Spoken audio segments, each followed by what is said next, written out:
環球大戰線深入世界最前線，全球各地的觀眾朋友，大家好，我是葉思敏。今天節目一開始，我們先歡迎來賓，清華大學講座教授張延廷張將軍。思敏好，大家好。台大哲學系教授苑舉正老師。思敏好，各位觀眾朋友，大家好。陸軍退役少將厲正傑將軍。思敏好，各位觀眾大家好。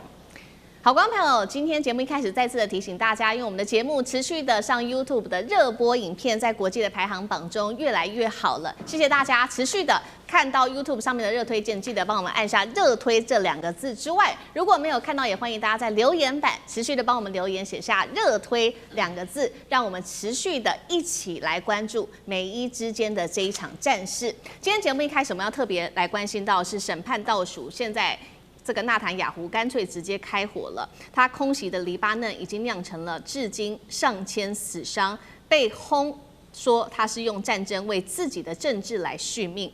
另一方面，以色列內部也怒嗆說，川普的停火根本對以色列來說是一場國恥。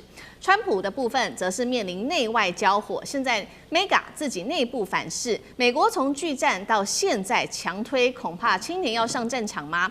而且現在網友嗆說，川普你讓自己的兒子先上吧。今天就這些議題，我們會一起來做關心。趕快來看到這一場戰事到現在完全沒有停火的跡象。伊朗的最高領袖穆吉塔巴再度的对外喊話，他說：接下來我要為我的父親來復仇，並且我要持續掌管荷姆茲海峽，現在進入到了全新的管理階段，要求美國接下來要支付戰爭的損失。但是這場戰爭要不要停下來？當然了，以色列占了一個非常重要的因素。以色列總理納坦雅胡在9日的時候對黎巴嫩持續的發動的這一場空襲，造成了245人死亡，上千人受傷。與黎巴嫩他現在說的受到這個川普的壓力嗎？他現在說呢，除了發動攻擊之外，另外他也願意與黎巴嫩來持續的談判。那麼現在也在看說，為什麼納坦雅胡要在這個時間點上發動攻擊，會不會跟他的政治生涯是有關係的呢？來自於路透社的獨家報道，特別講到了納坦雅胡的這個涉貪案，在12日開始，本月的12日開始就會開始重新審理了。納坦雅胡接下來恐怕面臨監禁，會不會就是因為在這樣子的原因之下，他決定要轟這個黎巴嫩，在審判倒數前來開火，被視為是為了政治續命來做的一個操盤。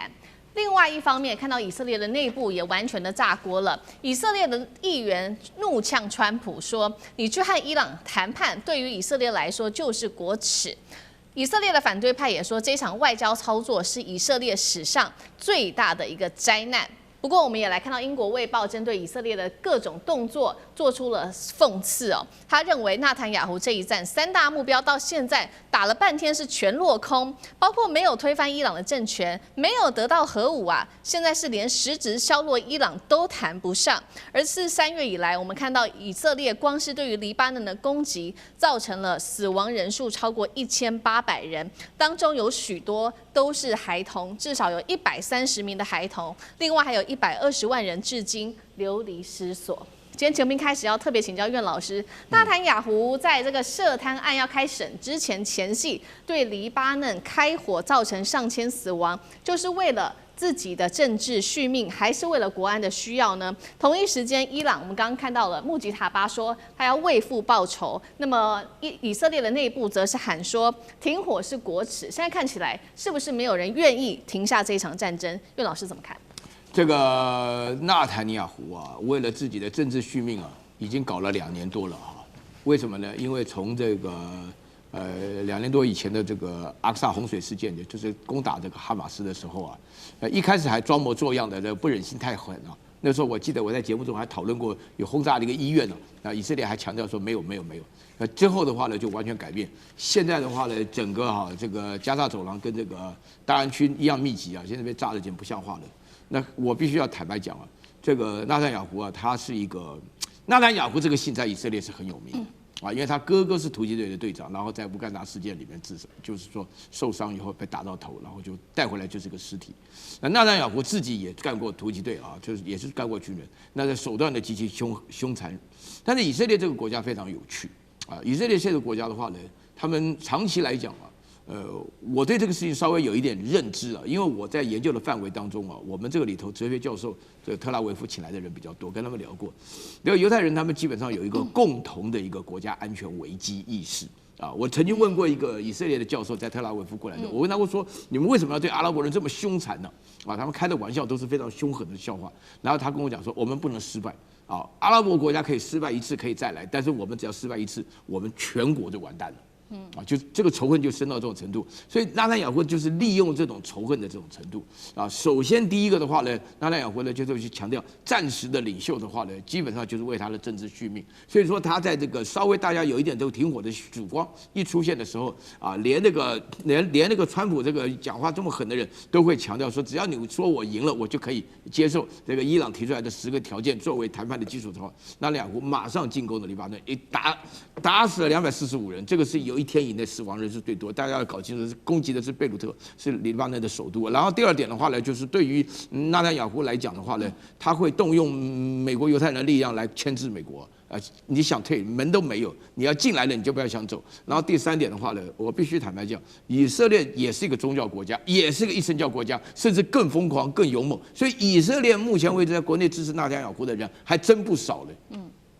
好，這個是針對於以色列的部分，我們看到至今遲遲沒有辦法停火。剛剛岳老師也講到了這個有關於民族仇恨一個非常重要的一個歷史因素。那另外一方面，我們來看到現在川普壓力可大了，拉不住納坦雅胡之外，可是內部現在內政問題也開始失火了。尤其呢，最近美國正在擬定的是最新的徵兵制度，而且呢，擬定是說會不會12月就要上路？規定是這樣的：18歲的男性30天之內將會自動建黨。這個消息一出，是讓美國民眾非常的憤怒，網友就喊說：“要上戰場，那就先讓川普你自己的兒子巴倫上戰場吧。”那麼更尷尬的事情是，美國的這個戰爭部長赫格塞斯過去還嗆過年輕人說：“你們就是太胖太蠢，才不願意上戰場。”現在回頭他要這些人來上戰場哦。那另外一方面，我們剛剛也提到了嘛。這個川普內部的 MAGA 派現在也開始反對川普了，尤其是這一位具有代表性人物的保守派重量級人物，過去都是挺川普的，這個是卡爾森。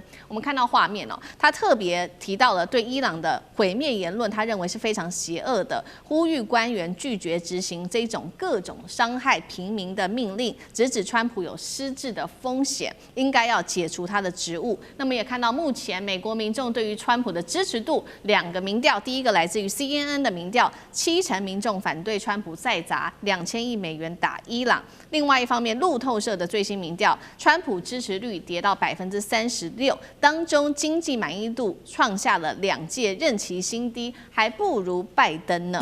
酈將軍怎麼看？首先我講一下美國的徵兵的一個情形哈，在美國大概在2次世界大戰的時候，他們是用徵兵的方式啊，他們那時候年輕人都願意上戰場去打仗。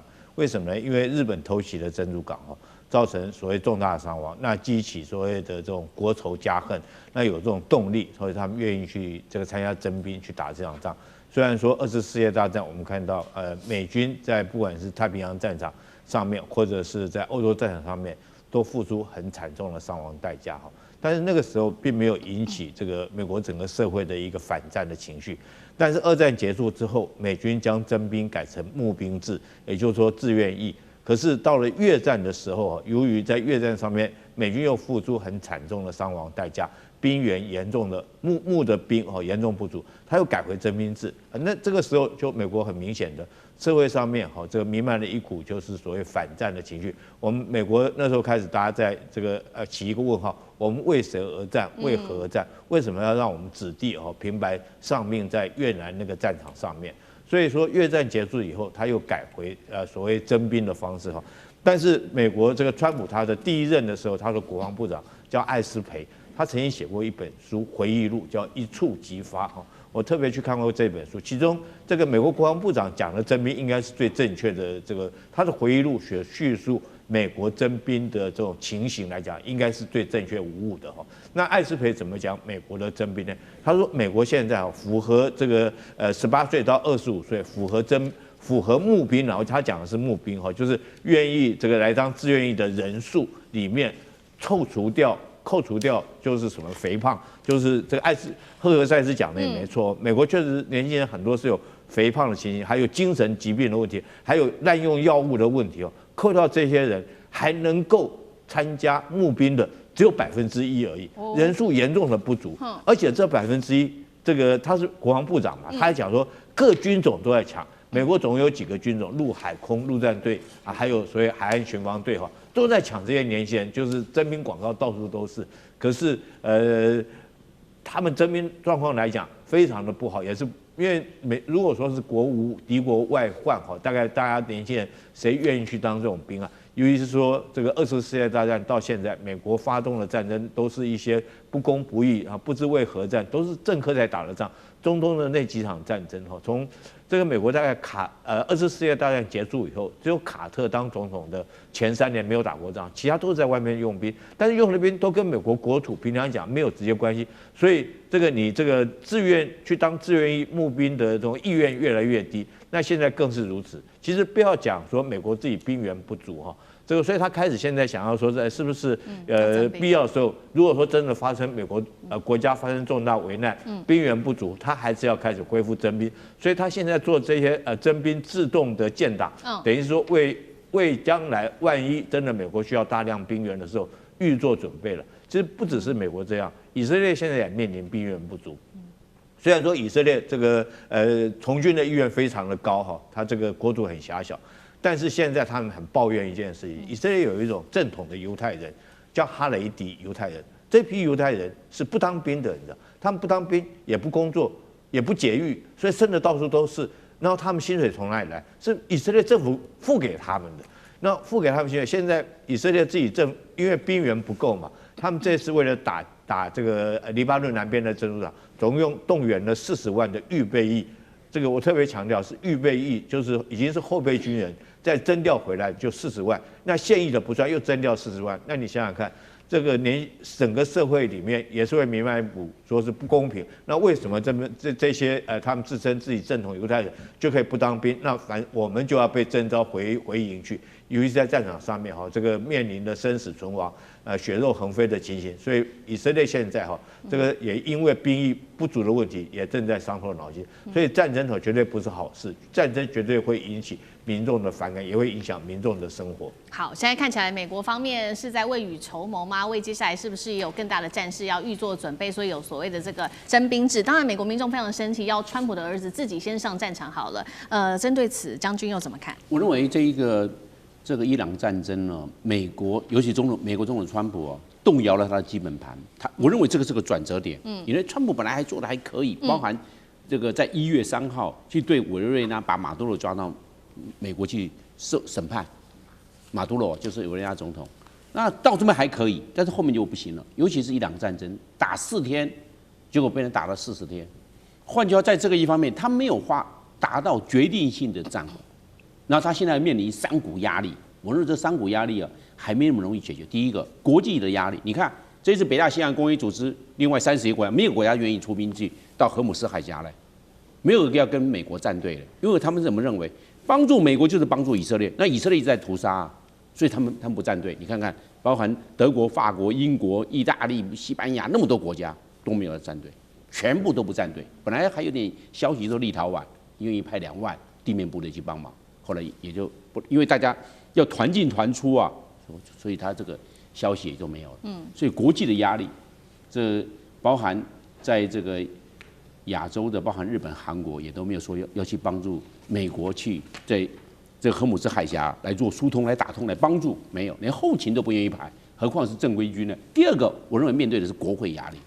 國會現在，尤其是民主黨的這些參議員跟眾議員都出來講話了，那川普會不會有壓力？這是國會，國會是立法權呢，川普抓的是行政權呢，所以現在美國國會也在那講，你這個派兵的出兵的這種正當性、道德性，你看那個史奈德所講到的，那個歷史學者所說到的，都是負面的，道德性、政治性，你這方面都沒有做一個很好的一個妥處。也就是他倉促用兵，那國會壓力還會持續，因為什麼？他在國會就直接說了，對不對？就會引導這整個輿論了，尤其是民主黨的，共和黨還有人附和的。第三個，我認為是民調的壓力。國內人民的壓力。你看他現在民調創造新低，就往下溜滑梯，那他壓力啊，你看吴王日啊，9000，我們知道呀，這個3000場啊，將近是900萬，就是將近1000萬人示威 ，no king， 我們吴王日，对，這些3000場次将近1000萬的老百姓上街頭，对，你說川普他們會不會有壓力？你就是不對，我就是認為這樣子，你的支出就那麼低。現在美國的外債到了39兆，你還是發動這個戰爭，還要現在要增資2000億美元來打這個仗，老百姓一定不可能的嘛。我們的生活最重要，你管那個事情幹嘛？所以他面對這個山谷壓力，川普在這一方面，我認為會有增無減。所以他剩下的2年多的任期，我認為他的壓力會持續接踵而至。好，謝謝張將軍。那我們休息一下，馬上回来。地緣政治。美中之爭、戰略價值、強權崛起、小國生存，現在與未來洞悉事件走向，掌握世界脈動，全球觀點盡在環球大戰線。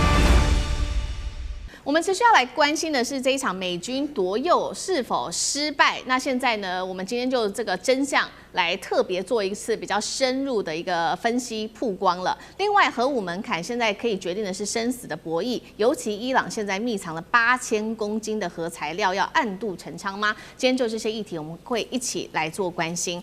美伊這一場戰事的另外一個關鍵點，就是在於說，美國到底拿不到來自伊朗的它的核材料，這些核武它有沒有辦法把它給摧毀呢？現在外界針對伊朗到底有多少的核武做了一個預估啊，說伊朗有441公斤的60%濃縮鈾，已經距離10枚的核武，他們說只剩下最後一步了，一步之遙。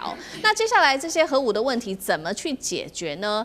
李威特很有信心，他說呢，伊朗準備要交出來了濃縮鈾。真的是這樣子嗎？還是美國的一面之詞呢？果然，我們看到伊朗是立刻打臉了。他說這是妄想啊！伊朗的濃縮鈾計劃絕對不會設下任何的限制。那伊朗這麼嗆，美國的戰爭部長赫格塞斯就趕緊回嗆，他說沒關係，你們不交出來，我們美國就自己去拿出來。威脅美軍可能會重啟的，就是類似去年6月當時的午夜之錘。那麼實際上呢，美軍的奪右行動恐怕這一次我們看到會不會又再次的經歷大失敗呢？赫格塞斯這樣說，但是是不是其實眼前的危機重重呢？為什麼這麼說？因為大家還記得嗎？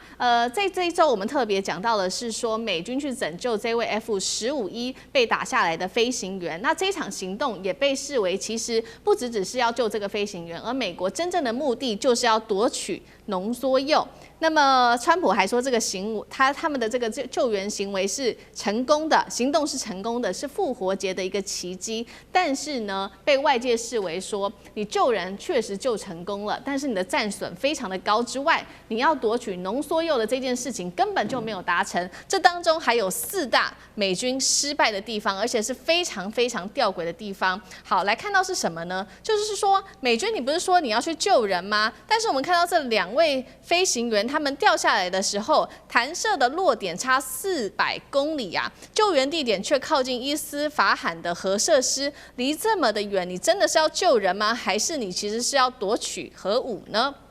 再來就是說，你只不過是救一個人，為什麼要動用這麼大的兵力？當時一共是派出了176架的空中艦隊，而且呢，比較弔詭的事情是，你只是要救一個人，為什麼你要派出2架 C-130啊？這 C-130是做什麼用的呢？其實是運送一些大型的武器啊，不管是導彈或者是坦克，你真的只是要救一個人嗎？這件事情也被高度的質疑。那美軍的行動，他們就說你們做的這一切就很像是過去你要奪取濃縮鈾的時候所做的事情啊。那麼現在也看到執行轟炸的任務，卻還是單兵的監射飛行，代表當時是一個低空的飛行，是不是要做一個偵查當地地面清剿等等的動作？這些東西他們都認為根本就是為了奪取濃縮鈾吧。所以節目一開始請教酈將軍怎麼看了？是假救援爭奪鈾嗎？為什麼美國到現在不針對此做一個比較清楚的說明？酈將軍怎麼看？當這個飛行員被救出來，川普自己在白宮主持的這個記者會之後，那當然輿論上面就發現其中有很多疑點不合邏輯。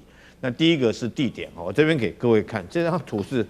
這個川普自己記者會上面公布的圖哈，所以你看這個距離，大家就懷疑啊，這個怎麼可能？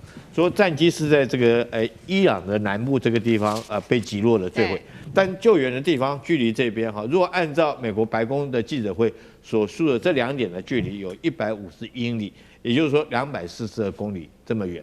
那美國的說法，我覺得是讓大家聽着覺得說不可思議。你的說法有一點很牽強。他說，就第一個飛行員之後，因為彈射以後，因為這個氣流飄啊跳傘，這個傘隨着空氣就飄得比較遠一點。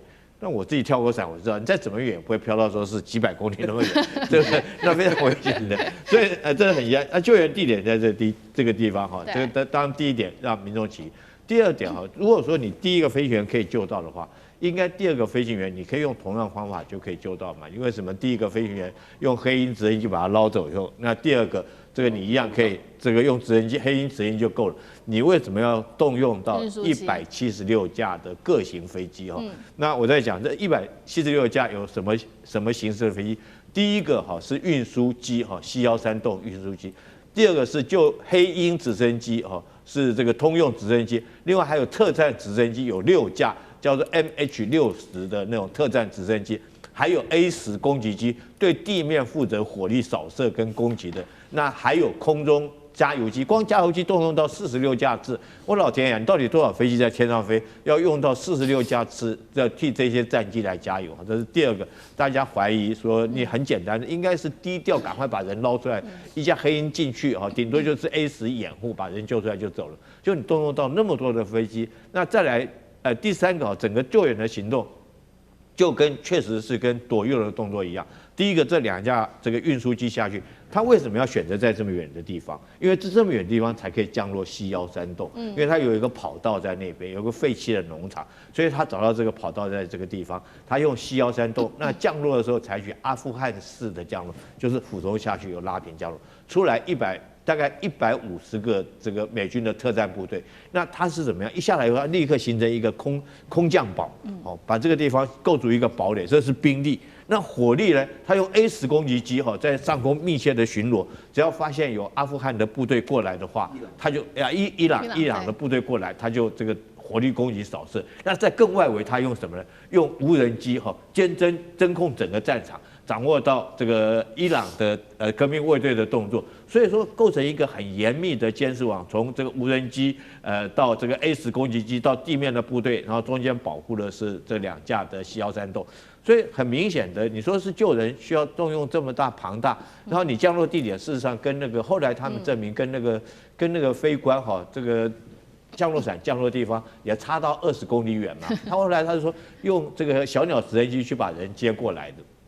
那第三個讓人家覺得很懷疑，就是撤退哈。那你撤退也很奇怪，你應該所有人你既然可以降落，按理說你就在那個地方就可以起飛嘛。這個等一下我們張將軍可以幫我補充一下。我是覺得說飛機應該降落可以力量應該會比較大，就按理說起飛的時候應該翅膀有浮力，應該比較輕。你怎麼會在起飛的時候輪胎反而陷到沙子裡面，降落的時候沒有陷落？而且這2架直升機帶這2架C-13洞。目前知道他們帶的是什麼？是這6架的1架飛機帶3架直升機。那是不是這個你直升機推出來以後，這個大的飛機準備裝上什麼物品裝進去以後，那人就上不去了嘛？人上不去，是不是人就坐這個小直升機來脫離戰鬥來撤離？所以整個過程給人家感覺到疑點重重啦。那當然你救一個飛行員，合理來講應該是低調。你可以救第一個，為什麼不能救第二個？那你動用那麼多的兵力，動用那麼龐大的一個資源，然後到最後只為了救一個飛行員，那整個行動的過程，讓我們感覺上真的是很像在奪取龍說柚。那如果說是真的是奪取龍說柚，我認為是失敗了。如果成功的話，這個川普一定是這個大吹特吹，這個戰略行動已經成功了。所以我認為這場2次世界大戰有一場戰爭叫做奪橋遺恨哈。那美軍這次是不是奪柚遺恨？好，奪柚遺恨哦，就是這個救人的地點跟這個奪河的地點，這個出現了非常大的一個分歧。再來就是說，為什麼要出動這麼大的一個兵力，只是為了救一個人？那現在看起来，就算如果是为了当初是为了这個奪右的行動，這樣看起來是完全不成功的。等一下會請空軍的部分張將軍來持續幫我們做分析。那我們先來看一下伊朗現在到底藏有多少的核材料，讓美國這麼的緊張？現在根據最新統計IAEA 核查，伊朗有441公斤的高濃縮鈾，另外有情報指出，超過8000公斤是不同的這個濃度的濃縮鈾。那這些材料分散在很多位置的地方，還包括了伊斯法罕等等。那美國的核武工程師也說呢，美國現在只能從 IAEA 大概知道這個伊朗擁有的核武的數量，因為呢衛星圖像是已經完全的派不上用場了。所以同樣的問題也要特別請教張將軍怎麼看，就是有關於這一起行動是不是奪右失敗？那如果真的是失敗了，我們剛剛看嘛，戰爭部長赫格塞斯說沒關係，接下來我們美國會自己去把這個濃縮鈾給搶回來，代表說，上一次失敗了，還有下一次嗎？他已經想好第2套方案了嗎？張將軍怎麼看？我認為這一個他是想要這個進奇攻，飛行員也救了，這個濃縮鈾啊，這個原料也搶到了，結果飛行員是救到了，濃縮鈾沒有奪到，因為我們可以看個幾個，有3個特色。第一個，如果要救一個飛行員，你不用動用176架次大動干戈，不會。你這個去的一個小兵力、輕快兵力，立刻救了就走了。輕快兵力，你幹嘛要大動干戈？輕快兵力執行就可以了。要特戰什麼都出動嗎？那個就是有特殊任務，才有特戰。MC-13洞接，還有 MQ-9，還有這個油豬啊，就是 A-10啊，雷霆攻擊機，專門做墜地打擊跟掃蕩的，就是雷霆攻擊機。動那麼多，去救個飛行員，然後大動干總共176架次，我認為不會，然後花了將近這個總共加了錢算起來的話，那個是天價所以我認為這個是他想要是2個一起，結果沒有了，飛行員救了，我成功了，我救飛行員了，那個不要去提，不要提，你不要提，這個事情不要提，為什麼？因為3個，第一個大動干戈不會救個飛行員，不會大動干戈這樣，輕快兵力快去快回，第2個。不會有距離差，飛行員在那邊，他跑到那邊去行動，這是幹嘛？你們救人，你搞那邊幹嘛？你要去夜市場，結果你跑到海邊去幹嘛？海邊有夜市場嗎？不對的，這個地方你看距離差就出來了。你要看距離差。那第3個損失那麼重大損失 ，MQ-9被擊落，油豬被擊傷，2架的 MC-13洞接被自己自爆炸毀。當然是伊朗打的還是這個美國自爆把它整個炸毀都有啊，總共我們就知道。他的損失非常的重，對一個飛行員來看，人類有史以來不會說救一個人付出那麼大的代價，這是第一次，所以會拍成電影。剛才李將軍說會拍成電影。那我們先來看了，那現在美國還要做第2次，我認為戰勝不負。為什麼呢？第一個，要去奪這個，你不管伊斯法罕還有其他的福爾多地方，他現在已經分區屯屬了。你動了這個伊斯法罕，其他地方你要不要動？你動了一部分，拿了一部分，你其他的還沒有，還有啊。你這樣子，這不是441公斤是放在一起的？伊朗是分區屯屬，你動一個地方，那其他地方呢？所以這個困難度增加了，因為伊朗分區屯。第2個已經加強部署了，因為戰勝原來來這一個，那我現在已經知道了，把這所有的戰爭的序列、作戰的兵力，整個一看檢討，重新布防。美國有所準備，伊朗他也不是省油的燈啊，他會重新調整兵力部署啊。而且那是在山洞裡面，那不是在地下，你容易進容易出對不對？可能都有一些主角鬼雷或者是機關在那邊設置呢。你入境我炸到，跟你封的那個洞口，跟你讓你進不去。所以我們可以看到，這個加強部署也是伊朗的應對之策。第3個，代價會更高。你前面這個代價已經出來了，如果下一次你要去奪右，那代價會比這一次更大。為什麼？伊朗的這些監測的這些相關的部署、防空飛彈都會布陣，在以逸待勞啊，這是伊朗啊。而且美國是要深入內陸，你進出就是有風險。無人機還空中加油，你無人機會不會被幹掉？MQ-9無人還有 MQ-9的這些無人機，所以風險太大。所以美國就算赫格塞斯當然可以講大話，對，這個是在事跡上他不能服輸，但實際上困難重重。好，我們看到美國第一次的奪核計劃是正式等於說是宣告這個失敗了。那麼這個我們看到伊朗方面，他看到美國有這麼大的行動，當然會很緊張。如將軍幫我們看到了，他會持續的來加強他的濃縮鈾的布局，還有不管是在兵力跟武器上面的布局。在這個關鍵時刻，接下來就是要和談了嘛，美伊雙方這個伊朗方面真的會交出濃縮鈾嗎？苑老師又怎麼看？還是他們會私下，比如說表面上談得很好，私底下又偷偷繼續研發核武？苑老師怎麼看？我覺得伊朗不太可能會交出来它的這個濃縮鈾啊。最主要的原因的話，你可以看得出來，美國是採取兩面手法。我幾乎確定上一次我坐在這個位置的時候，是大家要拍的電影，電影內容不是多有遺憾，電影是講是救難成功啊！現在突然發覺出現了一個新的版本故事，這電影拍不下去了，你知道嗎？你明明要到夜市，結果你跑到海邊去，差400公里啊！這個所以我就覺得說，為什麼這個剛剛我一聽到就是非常好笑，因為美國人心裡明白，伊朗不會自己交出來的。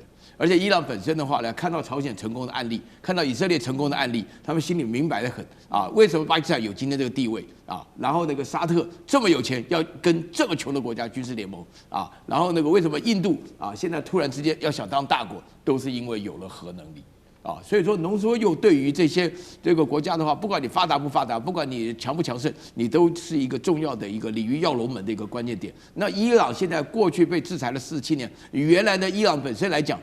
為什麼這次我會覺得奪鈾失敗的一個主要原因，是因為美國的資訊不發達、不完整啊。雖然出動了非常大的，就不顧成本的啊，那個2架C-130洞的話，那不得了啊，應該很貴的，對不對？在這種情況下的話呢，你這邊也提到講，只有 IAEA 的資料，441公斤，那這個算什麼東西呢？這個沒有人知道是真是假。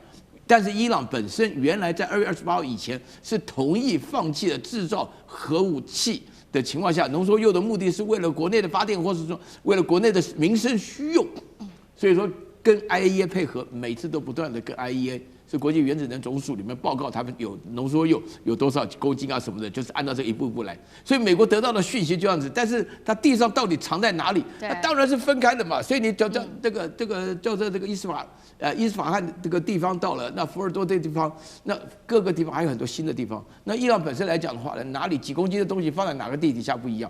大家不要忘了，伊朗160幾萬平方公里的地方。那怎麼可能知道？所以美國整個策略講極度的傻子，那突然一下子發覺搞了這個多少100多名的這個突擊隊員在那邊講啊，跑那個地方，連那個地方的飛機下去能不能起來都不知道。那你想想看，這還得了？那美國的資訊情報都有問題啊，對不對？啊，你看到一個舊的那個跑道了，可以下去，2架C-130洞，C-130洞非常大啊。我記得C-119就已經很大了，对不對？啊，那在這種情況下的話呢，美國這一次想要奪鈾的情況下，成功的希望不大。但是回來之後一直沒有宣傳。我們到今天為止也看到的消息，就是我們在這邊講人家的預測，美國國防部、美國的戰爭部沒有承認過。對，好，謝謝老師。那我們休息一下，馬上回來。地緣政治、美中之爭、戰略價值、強權崛起。小國生存，現在與未來洞悉事件走向，掌握世界脈動，全球觀點盡在環球大戰線。好，持續來關心到是伊朗1打2現在逆轉的戰局。我們今天也來看到這種是等於是戰術教科書等級的一個行動哈，一次曝光，包括了美軍 F-35落點也全面的揭曉，低成本戰加去中心化的這一些伊朗戰術是打破了美軍神話。今天就這些議題，我們會一起的來做關心。我們來看到這一場戰爭打到現在，大家會形容它是什麼？就是一個窮國打爆了所謂的美國超級強權，尤其是美國。再加上以色列可以說是全球最強、最富有的軍事聯盟，但是這一次呢，對上的是資源受限而且受到制裁的伊朗。我們來看到的是，不僅沒有把伊朗打垮，甚至還出現了史上第一次發生的事情 ：F-35逆中的戰機直接被擊中了，那麼是顛覆了軍事專家原本的所有想象。靠的是什麼呢？現在說不是只是伊朗變強而已，而是戰爭規則也被正在改寫，靠的就是不對稱的作戰。一共是3大點。今天我們會請將軍還有老師一起來做一個比較深入的分析，包括透過飽和攻擊哦，還有透過去中心化馬賽克式的防禦跟低成本高殺傷的武器。我們先來看到飽和攻擊，這一次伊朗搭配的無人機跟飛彈多波的連續攻擊，是讓美國跟以色列疲於奔命，當然了，攔截率就會因此下降，尤其是成本差太多了，無人機数萬美元的價格，但是攔截飛彈的這一些武器要數百萬美元吶。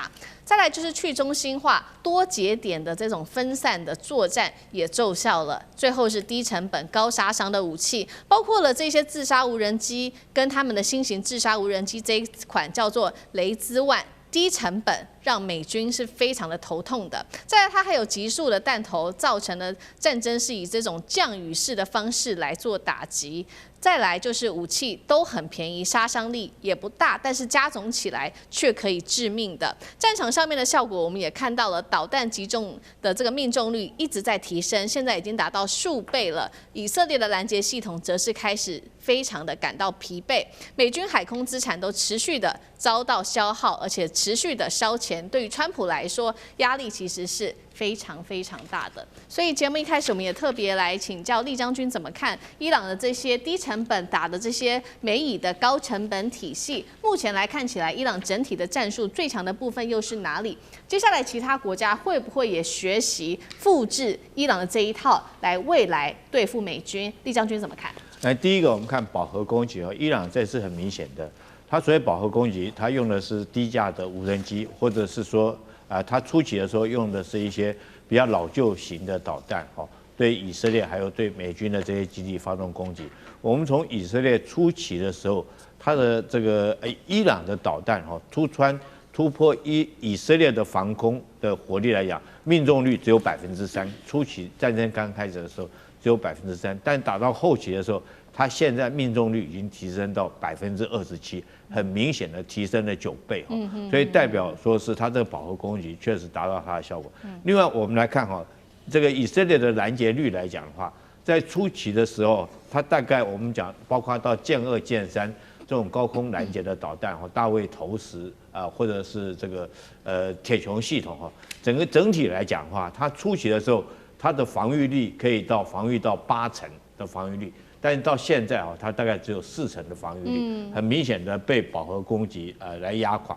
第二個，我特別要強調，去中心化指管有它的優點，也有它的缺點哈。去中心化指管，就是伊朗預期這場戰爭，他已經知道這個以色列或美國會對他們實施斬首作戰，因為去年包括黎巴嫩真主黨都被斬首了嘛，包括伊朗他們的之前的這個第3號的人物蘇萊曼尼也被斬首成功，所以他們早就有這種計劃。萬一被斬首的話，那沒有指揮鏈，沒有投資，我們怎麼作戰？所以它分各區塊。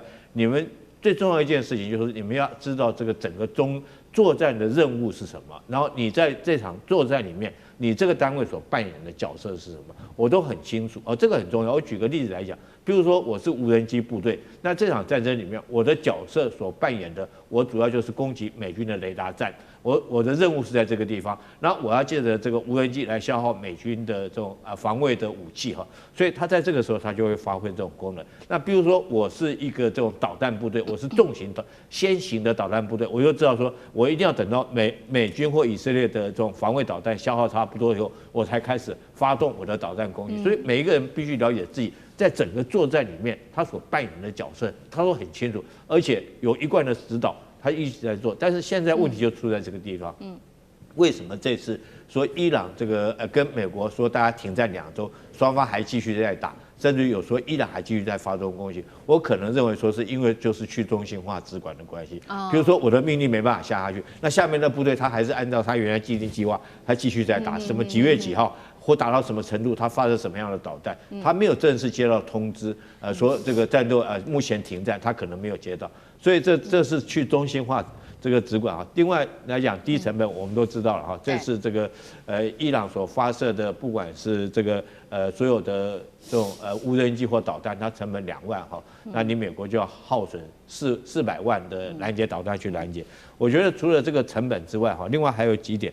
第二個就是輿論的不對稱哦，這個美國來講，它國內的輿論，你只要說有一個飛行員萬一被俘的話，那就不得了。对。但是以色列伊朗這個國家，他就認為說，全國都寧願去赴死。你看前2天這個川普放話說要轟炸他們的民用的設施、電廠等等，這些老百姓動員1400萬人去那個地方當人質，1400人主要是運動員加演員，對，去保護那個地方，所以這是輿論還有精神戰略的不對稱。那還有一個不对称叫政治上的不對称哦。這個川普要選舉。我想哈梅內伊的兒子他不要選舉，你知道，穆杰塔巴他不用選舉，所以在這政治上面也是，我覺得也是一種不对稱。另外地緣戰略上面也是一種不对称。現在伊朗他就掐死你荷姆茲海峽，掌握在你手中，那你美國就为了川普到現在為了這個事情，我想他頭痛得不得了。最近我們看到這個，包括川普他暴怒在那邊爆粗口罵髒話幹什麼？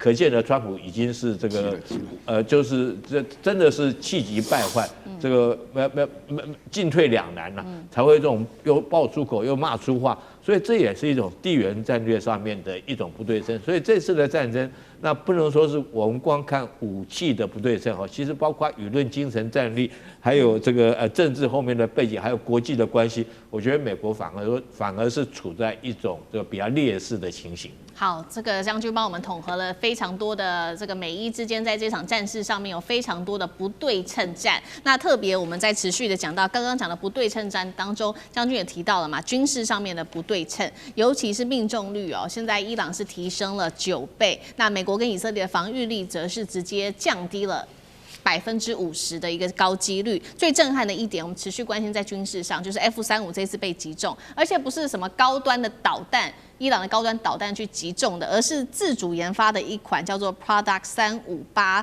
那代表 F-35的隱形神話也沒了嗎？張將軍怎麼看？我認為這個伊朗，它雖然沒有量子雷達，因為對着 F-35這個逆中戰機哦，你要有量子雷達，或者是我們所講的2次大戰用的那種米波雷達才能夠發現。但是為什麼米波雷達可以知道有逆中戰機，但是不知道在什麼地方有？但是不知道在什麼地方，所以還是要靠量子雷達。伊朗沒有量子雷達，那是沒有辦法。但是伊朗有一個什麼紅外線偵測系統，紅外線感測器。因為伊朗現在是作戰禁航區，空中是沒有任何飛機的，做那個打仗狀況嘛，民航機早就停飛了。這個是有個熱在跑，那抓到了，你這個熱就是紅外線 IRST， 我就追蹤你，你這個熱在跑，那所以拿紅外線偵測系統彌補了沒有量子雷達的缺失，但是。要去套好招，你擺着你，因為伊朗畢竟數量不多，你擺幾個點你要注意要去算，因為你不可能全國擺這個 IRST， 那你就要幾個重點來部署。那這個以色列進行的這些哈，也包括美國進行的，它全部這13000架次全部從西方過來，從波斯灣從這個其他陸地過來，沒有一架次是從東邊過來的，那我就通通都對着西方看到你嘛，就這樣子慣性就出來了。所以這個轟炸航線的轟炸慣性被伊朗掌握了，你通通從西方，我雷達通通調西方，我不要對東方，對着你就好了，這樣子就被抓到了。另外，我認為有情報交換，情報交換，伊朗有這方面的機制，跟其他的國家第三國獲得了美國 F-35或以色列的 F-35，以色列有，以色列叫做 F-35I， 有發現。是這個樣，那我就掌握到了這個它所起飛的，因為這個人造衛星也看得到，是人造衛星不是靠雷達，人造衛星靠紅外線，那是這樣抓到了。另外一個就是說，所有的伊朗有安排，我判斷在美國的駐軍的附近，或者是以色列的機場附近，看了飛機起飛了，因為起飛第一個飛機逆中飛機，但是它起飛我總看得到，機場那麼遼闊，起飛了幾架，起飛了4架，那有4個去市場買菜了。就傳出去了，時間一算，從起飛到飛到伊朗，時間可以算出來，速度多大，什麼就等到了。你這個可以啊，這個是一個目標情報嘛，直接看就可以了嘛，然後傳個簡訊就出去了。你說以色列也有內奸的？不是內奸，我伊朗一個老百姓或者其他觀光看一下就可以，我一直是看你起飛嘛。另外一個，所有飛機起飛都要轟隆的聲音，那個將近100分貝，你起飛的聲音那麼大，我也看到了，總共幾個？總共4架，也是什麼飛機一看就知道了，這外面。機場沒有高牆嘛，一起飛總要空間嘛，一爬升就我就知道你了。晚上看得更清楚，為什麼？晚上冒着熊熊火焰起來了，那白天看得更清楚，為什麼？這都是那個一覽無遺啊。還有一個最重要的天氣幫忙，因為伊朗是沙漠氣候，沙漠氣候啊，你這個伊朗有對空監視哨，看到就可以了。另中間是防雷達。不是防肉眼啊，望远鏡对空監視哨啊，就看到有飛機進來了，對空監視哨。為什麼？伊朗萬里晴空，沒有雲可以遮蔽，所以你看看整個這樣搭配在一起啊，就跟布陣了。我們這樣又去中心化，又有這些的條件搭配在一起抓到了，一抓到就攻擊了，這個直接就對他射擊了嘛，他打到了嘛，那沒有打到那個重要的地方，要不然直接擊落了，他把他擊傷，然後可以回去啊。那下一次的話，我認為。以色列也好，美國都要調整戰術調整。對，最原始的這戰略恐怕是美以之間這個之前沒有預料到的。那同樣的問題也特別請教岳老師怎麼看？現在戰場的另外一個關鍵，我們剛剛也提到了，還有人嘛。那這些人就是伊朗，就是神權體制，民族存亡這樣子。老師怎麼看？這場戰爭其實嚴格來講，大家都公認是不對稱戰爭嘛。那麼這個不對稱戰爭的話呢，伊朗是打得非常漂亮。因為首先不對稱的話，他面對美國加以色列，這個也可以說是號稱全世界最好戰也軍力最強的兩個國家嘛。那跟伊朗打了38天以後的結果是不盡人意，是越打伊朗越打越順的，然後美國越來越麻煩，然後以色列本身除了轟炸以外也沒有別的辦法。那這個是第一個問題了。然後我必須要強調，因為問我的問題說戰場上武器最關鍵的是人呢、啊。那其實的話，人的話呢，就最主要的啊，這個我們厲將軍很熟了，《孫子兵法》裡面講說，故三軍可奪氣，將軍可奪心嘛，對不對？那麼這個士氣講的就是士氣嘛。對不對啊？那麼這個奪心的話呢，那個伊朗前陣子公布了一個外交部公布了一個報告，講說政權我們這邊沒有更迭，美國倒是軍官換掉了10幾個，海格賽斯開除了一大堆嘛，對不對？那這個將軍可奪心，那個將軍像那個喬治，最後參謀長一出來1個鐘頭，他就講說這群瘋子把我們開慘了。對不對？這個當中，這個士氣就受到影響。那伊朗為什麼士氣現在很高呢？就前一陣子的話呢，我們在台北遇到了一個伊朗人，他會說，伊朗的年輕人呢，大多數都是支持美國的啦，他們很想過美國的生活。這一點的話，大家可以自己了解。那但是呢，有3個原因使得現在伊朗的士氣高漲，要跟美國拼到底。真的，我不是開玩笑的，就一寸山河一寸血的那個味道出來了。第一個就是伊朗人就是雅利安人的尊嚴了啊！伊朗為什麼叫伊朗？原來不叫波斯呢？波斯文當中的雅利安就是伊朗了啊！這是第一個嘛。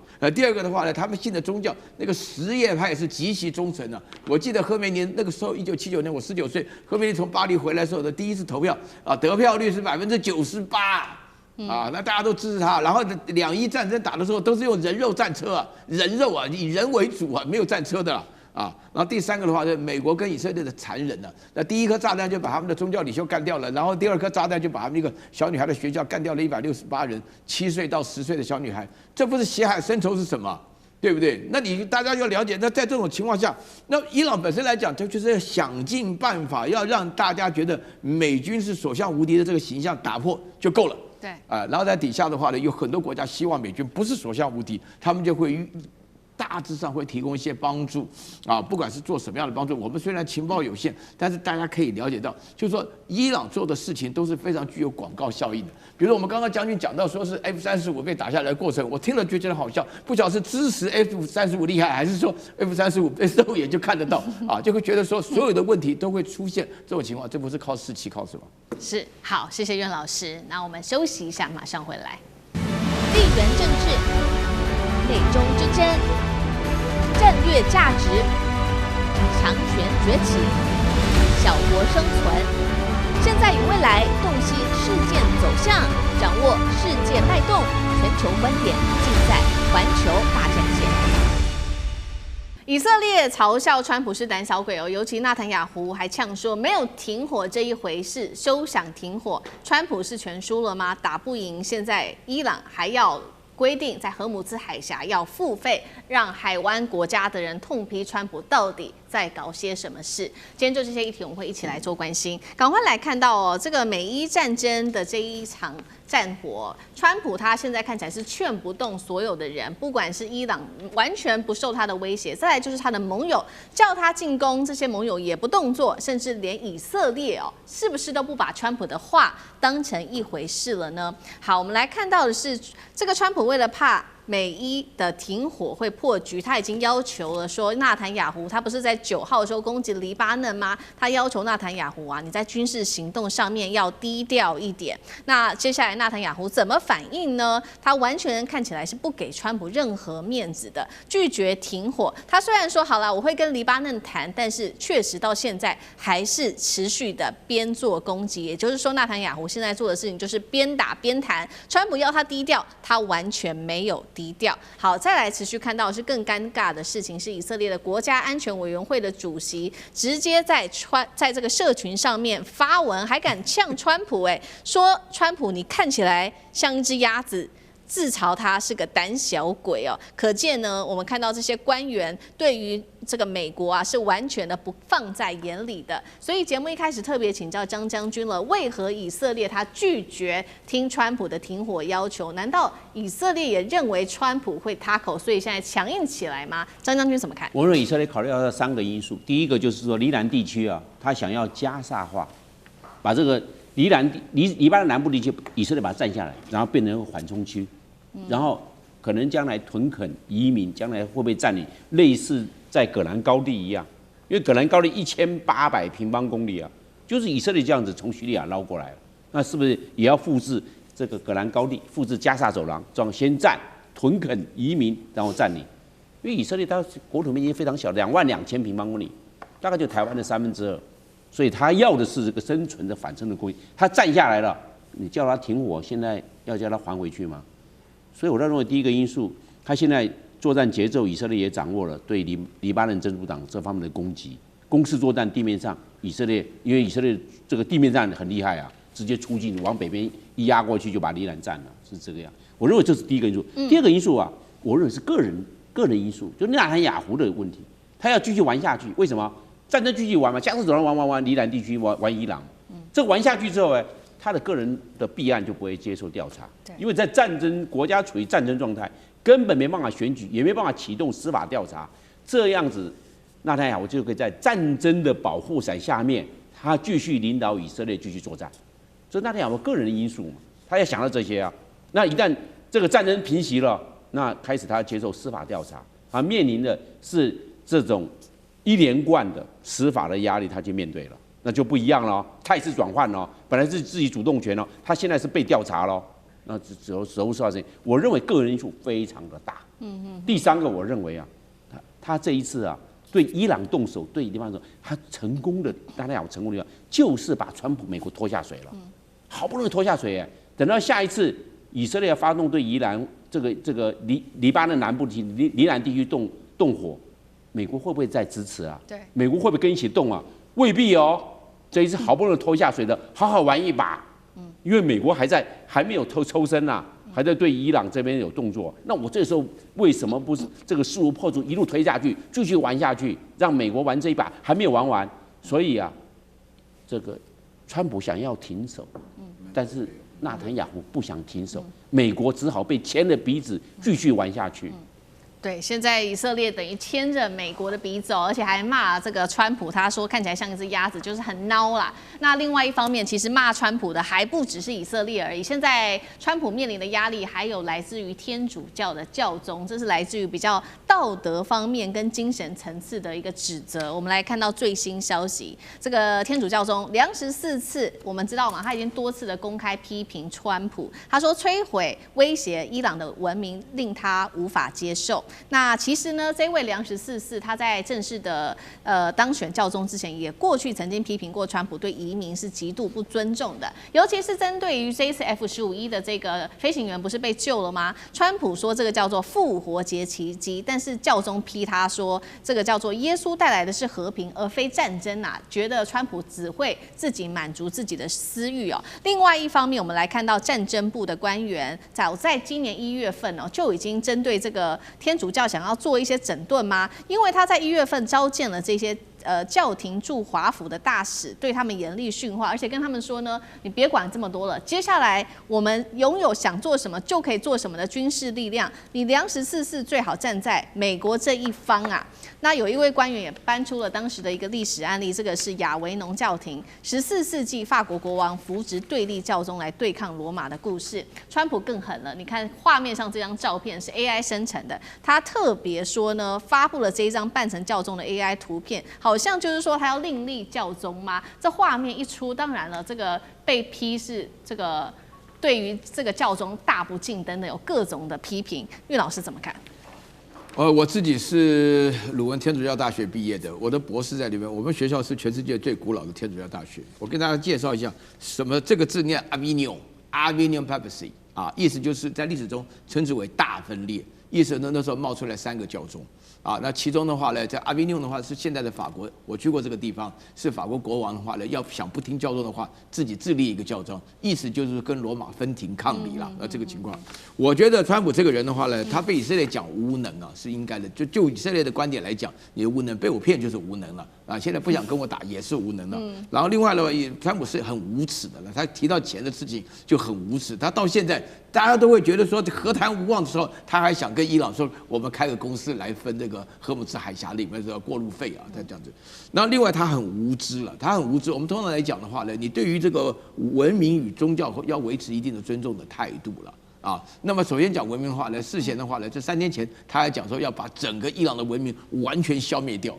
那當時的話，在美國引發了軒然大波啊！一個250年的小國家，然後一個這麼無知的，大家聽川普的講話，川普很適合當小學英文老師，你知道，他講的英文非常簡單的啊，都是 it's great, it's great, tremendous 什麼都是這種話，對不對？但是他非常無知的情況下，導致出這樣的結果，他會說要摧毀文明。然後現在這個宗教上來講的話呢，他對於伊朗的什葉派的這個宗教，我們剛剛講過，他完全沒有尊重的意願。那自己的話呢，每一次在教堂裡面，川普在教堂裡面的照片看了幾張，都是腳打開，手靠在腳上，很無聊的那個樣子，然後手上就拿了幾個美金，等到抖那錢的時候就丟進去啊，其他的完全沒有任何禱告的感覺。那現在的話呢，對於教宗之間，這個梁14世他是美國人吶，他是芝加哥生芝加哥長的美國人吶。真的，他自己人啊，看他當選的時候，美國人很高興啊，因為美國人本身來講，有很多的愛爾蘭人跟這個波蘭人，他們都是天主教徒嘛。大家不要低估這個世界上有10幾億的天主教徒啊，你怎麼可以這樣子侮辱教宗呢？這個對於他們來講，就你把他們內衣幹掉的話呢，可能天主教徒沒什麼感覺。但是你搞這張照片出來，要讓大家又想起來，你等於是侮辱他們的宗教信仰。像我們的宗教信仰的話呢，就是孔子啊，或者大家有人信關公，你一般來講的話，你很少人把那個孔子扮演的什麼，或者在台灣信媽祖，你不能夠就搞一個很混蛋的人在那邊扮演媽祖什麼，或者扮演孔子，這是一種侮辱嘛。宗教是絕對不能侮辱的。我跟大家強調，你到了西安的回民巷裡頭去的時候，你絕對不能講說點菜，我要來一盤那個爆豬肝吃，那得了，你會挨揍啊，對不對？那人家那個店裡面講清楚，你要有知識，要了解人家可忍不可忍的情況。那川普現在說他接觸到人類文明的底線，你說他會得好死嗎？